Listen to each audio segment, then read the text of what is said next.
Hello, Vernon. Mr. Shea here, the tech guy from Vernon Township School District. Just here to talk about the Board of Education meetings and the new format. And so very quickly, why are we doing that? I have my handy dandy book here.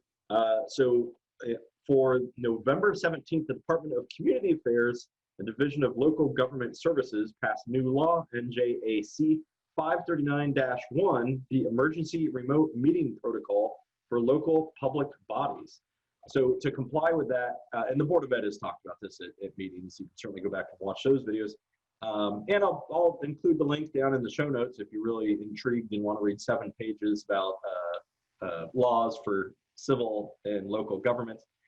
But so that new law kind of better outlined how we're supposed to handle what we call hybrid meetings, synchronous meetings, whatever you want to call it. But if we're not doing an in-person meeting, if we're doing a hybrid where some of our board members are in person or some are virtual, or if the day comes that we're all virtual again for our board meetings, how we're supposed to now handle that. So if you were wondering, well, why do they do some in-person meetings in November? We weren't quite ready. We didn't have the software in place or the process in place for us to meet the standards of this new law. So now we think we're good. So for December 10th, for tonight, for Thursday, we're doing a hybrid meeting.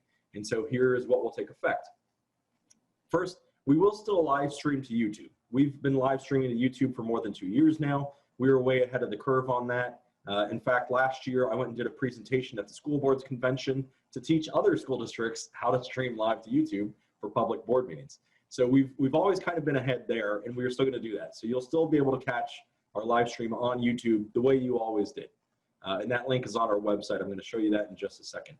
The thing that has changed is how we are going to allow public comments. In the past, we only allowed public comments in person. And then when the pandemic hit, we were like, well, we need to still include people in their public comments. So we took the comments via the YouTube live stream in the chat. That is no longer an option. I guess it can be an option. We're not going to do it for now. We're going to try to comply with the major parts of the law, and that is that we must allow audio and, if people want, video comments in our live stream. So you're going to find the link to our Zoom. We now have Zoom webinar, and so people will actually join as an attendee into our Zoom webinars and will actually give their audio comment live. I'm going to quick share screen and kind of show you where you can find those links, and then we'll talk more about that. So here's our website as always. Hopefully you always recognize this. And of course, always on the front page, and then normally on our social media, normally on Facebook, I throw in all of these links again, but you can find, this is the public advertisement that was sent both to the newspapers we have on our website. We always have this information here. And some of what I'm covering in this video is also inside here. So here's the link to our YouTube channel, as always. And this is the link to the Zoom webinar that's going to be taking place tonight. We're going to attempt to use a recurring link, so hopefully this will always be our link. But when the meeting starts at 7 p.m., or actually you can queue up ahead of time and just be put in a waiting room, you can follow that link and you'll jump in as an attendee, and you'll sit there and get to watch the meeting just like you would as if you were on YouTube. There'll be one difference, and I'm going to share a screenshot of this. When you're an attendee and you want to make a public comment, you will raise your hand. So you'll see a raise hand button at the bottom of your screen, or if you're going to view from mobile, you'll also see a raise hand button in there. When you raise your hand, when we get to the public comments section, we will kind of queue everyone up that raised their hand and let them. I'll ask you to unmute your microphone, and that will be your chance. So just like other public meetings, you'll give your full name, your place in town. We don't need the exact address, just somewhere, where you are in town. So you might say, I'm in Highland Lakes, I'm near Lake Panorama, wherever you are, and give your public comment. The same rules still apply, that you have 5 minutes. You need to follow the rules that are actually outlined on the board agenda.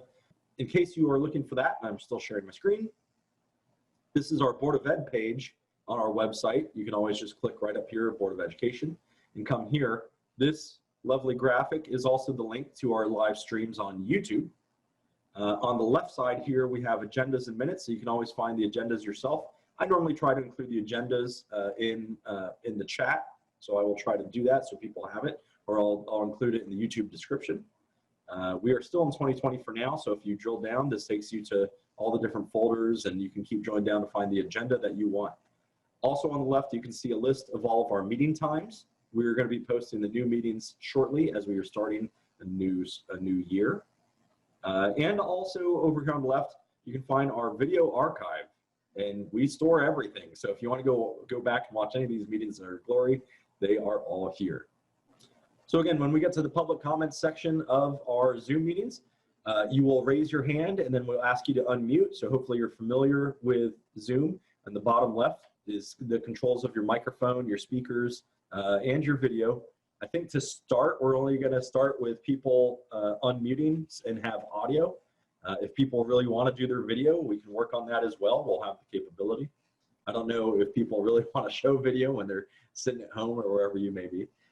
We're going to attempt at some point to also allow teleconferencing. I haven't totally worked that out yet, but in all theory, you can join the Zoom via just a cell phone, and you can connect up, listen, and there should be a way, and it's supposed to be if you hit *9, that it would allow you to raise your hand via telephone, and we can still call on you and let you make comments.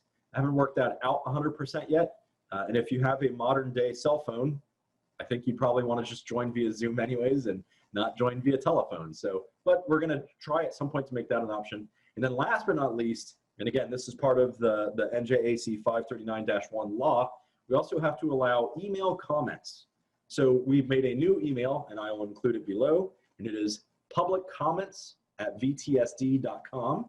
The deadline to get that comment in, so that way they make sure they have it for the meeting, they have it printed or have it available for our board president, will be 4 p.m. the day of the meeting.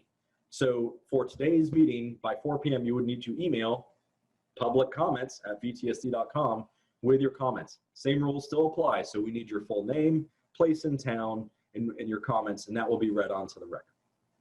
All right, so hopefully that helps everyone. Hopefully that clarifies. You can always email me, mshea@vtsd.com. I'm glad to help and try to answer questions as well. You can still always, for now, come in person, and hopefully we'll get to continue to do that. We'll find out if the Department of Health tells us otherwise, but for now you can still come in person. You'll be able to join via Zoom if you like, or you can email those comments directly, again, to publiccomments@vtsd.com. Thanks, everybody.